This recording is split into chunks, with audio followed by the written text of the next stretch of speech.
Hey everybody, it's Justin from Built, and if you saw one of my previous videos, it was about how buying used quality power tools is a wonderful option. And I got this Grizzly 8-inch joiner for $600 2 months ago at a garage sale. And this was a awesome get because everything works perfectly. It's huge, it's powerful, it's what I want. And if I had bought something like this new, it'd be around $2,000. So $600 is the right price, right? The only negative is that the cutting head is still one of those straight blade cutting heads. And I hate those. I hate having to swap out those blades. You know, everybody I know, you use the Joiner Pal, right? And good on you, Joiner Pal, your product works good. It's the thing that your product is made for that's horrible. So I really wanted to get some sort of helical or spiral cutting head for this unit. And so I reached out to a company called Elephas. They are a Taiwanese company, and all they make is blades. They've been making blades since 1952 for joiners, planers, and other industrial equipment, large form, and they even do custom stuff.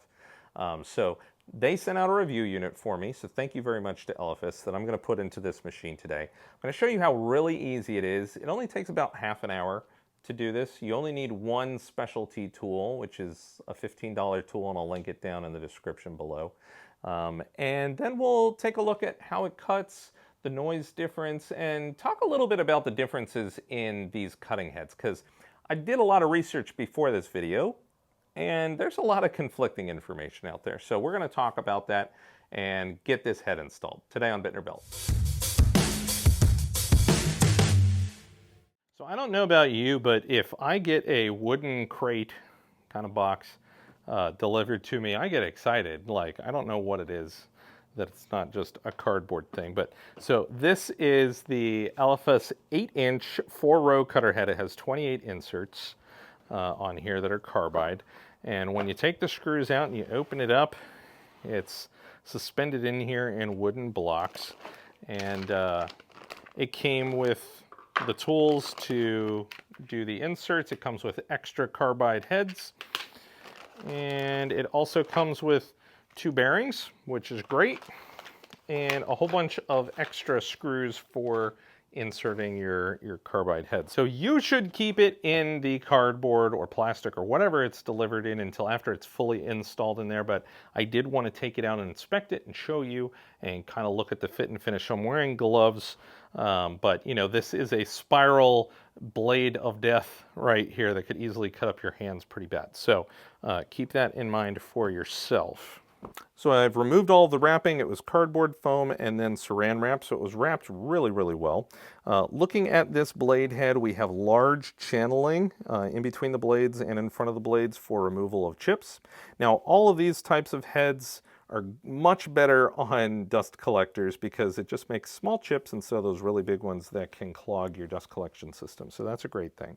Now, looking at this specific one, Elephas has a patent on its carbide blade inserts, and their patent is for the double layer carbide insert knife and screw. So they are a pair. And what their claim is for their patent is that the double layer makes it easier to put the head back in completely flush so that you have less chance for a ridge in your cut. So if I had put this one in incorrectly and there's a little bit more of a big jab coming out, it's going to create a ridge or a valley in the wood when it is cutting. So you want to make sure that they're all perfectly aligned every time. And obviously the shape of this is going to help with that. But here, let's even take a look at the bottom of this guy, this carbide.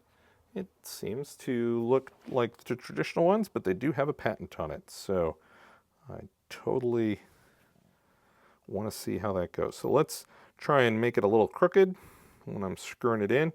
Obviously, I'm trying to mess it up a little bit, so we'll see what happens. No one would typically put it in this way.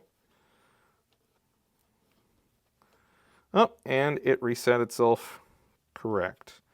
So let's tighten it down. These tighten down to 57 foot-pounds of pressure. Most other ones come in at 55. And then let's put this card between the 3, and it looks like they are all perfectly in line with each other, so that's cool. Next thing to talk about is, before I started this video, I did a lot of research on the different heads because, I want to make sure I'm giving you correct information. I don't want to just shoot off the hip and tell you something that's not correct. There's a lot of controversy around these heads. It's very interesting. There are terminology as in a spiral cut head, a helical head, a helix head, which is one brand's individual name that they came up with for their type of head design. There's also V-helix. There's a whole bunch of different stuff. So what's interesting is not everybody conforms to those terminologies. And some brands that are blatantly making a helical blade still call it a spiral blade, and some that are making a spiral blade call it a helical blade. So I think there's a lot of marketing in this. That is my personal opinion. Feel free to disagree. Overall, though, one of the main terminologies that is considered correct for this is that a spiral blade or a spiral head has its blades parallel to the rotational axis. So what that would mean is that all the blades in line with the rotational pole are flat and coming forward flat. That acts like a hand plane. So the blade is flat moving forward like this. That also relates over to what a traditional long blade one is. It's a big flat line that comes forward. A helical comes in at a diagonal. So it's coming in not at a 90 degree to the plane. It comes in at some sort of angle, typically upwards of 14 degrees. So this particular one, when I look at it, it's labeled on Amazon as a spiral helical blade. So using both terminology, I contacted the company. They said it's a spiral blade, which would mean that the carbide tip should be coming in at a 90 degree angle. Well, if I hold the card at a 90 degree plane right here, when I rotate this, they come in diagonally. So I'm getting the corner of the blade first. It is not, I measured it, it is not a 14 degree angle, it's like an 8. So maybe it's somewhere in between a spiral and a helix. Maybe that's why they use both terminologies on the listing, I'm not sure. But in the end, a lot of websites said there's really no discernible difference between the two, while other websites say there's a huge difference between the two. So I'm not going to stand here not being an expert on this and tell you one way or the other. I'm just trying to point out for this particular one, it does appear to be a helix, even though it's not at a crazy angle. It's not coming in at 90 degrees either. So it could be somewhere in between. But let's go ahead and get this installed. To install this, everybody might have a little bit of some differences in what you're doing, but overall the same parts are going to be coming off of this. And first we're going to start off with the removal of the guard. On mine, it's a simple lift-up action. To remove my fence, I simply unscrew this one and make sure that I hold underneath because there is a specialized nut there. I'm going to put these back together so that I don't lose them. And then be very careful because this is a very heavy element. Pick this entire thing up and safely put it down. Next we remove the belt guard and the fence base. This is done by just loosening 2 bolts, one here and one underneath. Once it's loose, you should be able to lift right up. For my Grizzly, to remove the belt, I had to remove the 4 bolts that were holding the actual motor to the plate. So if I lift up the motor a little bit, I'm able to take off each of these. There we go. Next we're going to remove the 2 set screws around the pulley and lose them. Don't do that. There we go. After removing these set screws, the pulley might be hard to get off. This one seems pretty easy and I can just pull it. Come on, get off there. There is a key in here as well that's loose, so I have to be careful not to lose that. There it is. That key stays in here when we go to reinsert, so we need to make sure we don't lose that. In the front and the back, there is a nut and bolt that we need to remove. Make sure that this doesn't drop into the unit as it comes off. So now the head should be completely free to lift straight up and take over to the workbench. Wanted to point out that I did not have any shims right here, any small pieces of metal that are, this curved shape.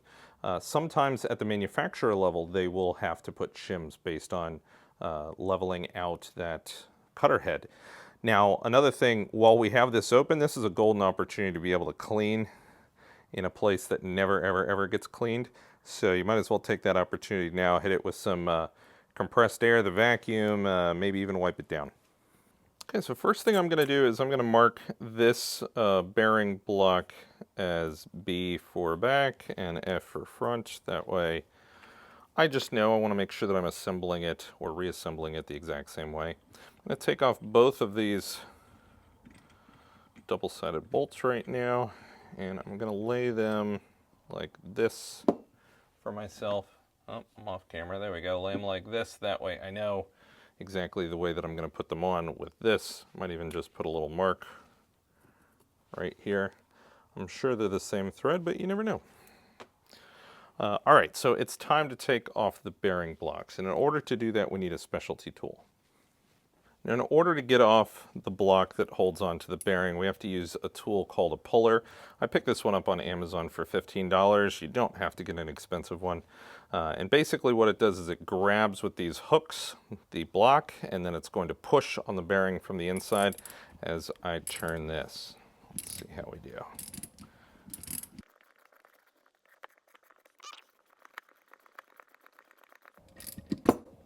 There we go.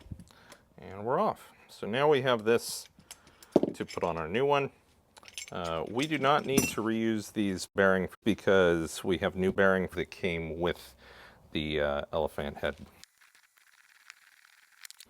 So we can now put the old cutter head to the side, and then the blocks, we want to make sure that we clean these out. You can see how much old crud is in there. So let's make them look nice and new before we put them on our new head. I'm going to go ahead and put the foam that came with this unit around the head again before I start handling it because I don't want to cut my fingers.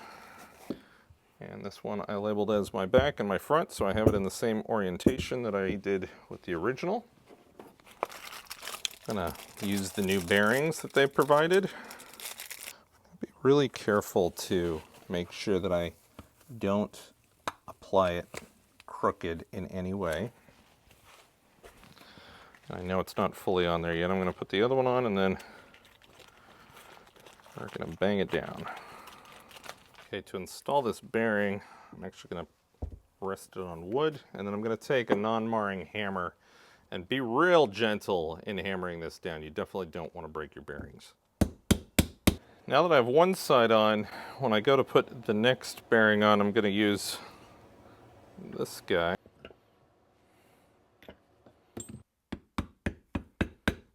Make sure to screw back on both of the bolts, and it's ready to reinsert.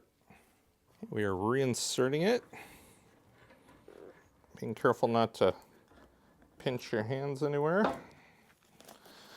Now, it's sitting on this foam, so I'm going to take the foam off before I start playing around with screwing it in or bolting it in. There we go. So I reinserted and it's spinning nice, so let's go ahead and just do everything we did on the takedown in reverse. Insert the washer and bolt on the front and the back of the unit. I did things slightly out of order and put this on first, but I can still get the pulley mechanism on. You want to make sure that you put the key in the slot. You want to take the pulley mechanism with the bolts on the inside, not on the outside, and then just line it up and slide it in so that it's on that key. I slide the key fully forward. Reattach the belts and then screw down the engine housing. Reattach the fence. So now that we're fully assembled, we need to make sure that we set the correct height for the outfeed table first. And what we need to do for that is raise and lower the table until the carbide blade, when the barrel rotates, barely nicks a straight edge. but it should not do it to where it stops. It should do where you barely just hear a whoosh noise. Okay, I'm gonna put my microphone right next to this. So if you can see in the camera, the blade will move past.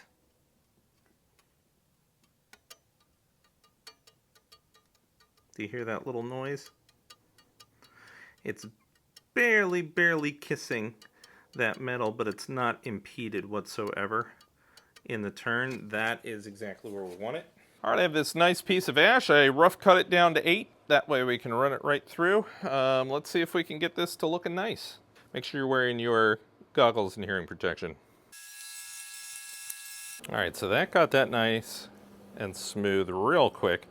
I do have to say that even on the skinny side, as I was just running it through, I can feel that it takes a little bit more effort to push this through.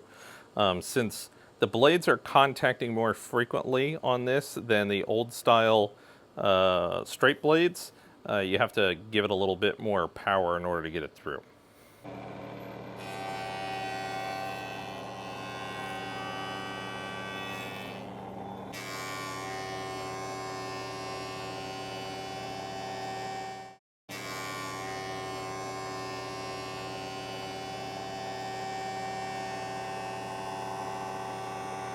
Wow, this is slow. So let's get in close here on the wood. It's perfectly smooth to me. It looks rough on the video, which is funny to me, although up here it's a little bit. But I probably haven't passed it through enough times yet. What I was looking for was valleys or peaks and striping. So like if you saw a line going all the way through across, and I don't see any of that, which is good. So I bet this is just me needing to run it through one more time, because this was pretty curled, but very silky soft. All right, the blade is in. It is creating sawdust. That is what we want. So what's my final thoughts on this? Well, number one, I have the positive that it was very easy to install. If you know your machine, you already know how to take apart about 80% of this, 90% of this, and it's really only getting that bearing out of there. So that one cheap tool that I'm linking below, that's not a big hurdle to be able to get that out, and it was very easy using that tool to get the bearings out. So definitely pick up something like that. I'm sure they also sell that type of tool like Harbor Freight and things. The smaller chips coming off of this make my dust collector happy, so that's a plus. I probably won't have to be shoving my hand up the chute every once in a while to get rid of a clog, luckily, when the machine is off. The number one beautiful thing that I would spend any amount of money for is the fact that I can just put a Torx wrench in here and quickly change out, rotate the blade. If something's easy to do, you will do it often. I'm sure, because I'm this way, I loathe changing out the straight blades on my planer and my joiner, so I put it off as long as possible until perhaps like a chip happens. And now I have this big peak running down this board every time I put it through, and I'm like, all right, now I have to change it. But that's not the way it should be. You should be changing it more frequently as your blade's dull. So when it's easy and you don't dread doing it, you'll do it more often. So that's a big perk on this thing. Now it is slightly quieter. I did use a decibel meter on it, but it was on my phone, so I can't show it to you while I'm filming on my phone. It dropped about 10 decibels. Does that really make a difference? No, it's still a very loud machine, and you're still going to need to wear your hearing protection. So yes, it is quieter, but that's not a perk I'd brag about since it's still really loud. Final thing too, just that discussion about the different types of these heads, the spiral, helix, shelix, V-helix, different ones like that. I'm not an expert on it, so I'm not going to tell you what's right or wrong. My opinion based on all of the research that I did looking through it is there's a lot of marketing going on, I'm sure some are better than others. How much better than others they are is the big question. And I can't give you that answer today. But for somebody of my level, like intermediate, I do commission work, I'm not a high volume production shop, a cutter head like this is going to last me a lifetime, and I'm going to be very happy with it. So, you know, $300, $350 range for an 8-inch head, that's the right spot, and that's worth the money to alleviate the headaches of swapping out those flat blades. So you know, if you're on the fence about getting one of those, go for it. It's so much nicer, and you'll keep sharper blades with it, is really what you're going to do. I really want to thank Elephas for sending this out to me. I think it's a great blade. It was very easy to install. You gave me extra bearings and extra carbide tips, and you have a patented double layer, you know, cutter head that always kind of makes sure that it's always square and where it should be. So that is awesome. And I'm very happy to have it in my machine going forward. So thank you very much for that. If you got any cool information out of this, I hope you'll like and subscribe and check out all our other videos that we have out there. I try to put out good content as much as I can. Stay safe in the shop, and I will see you in the next video.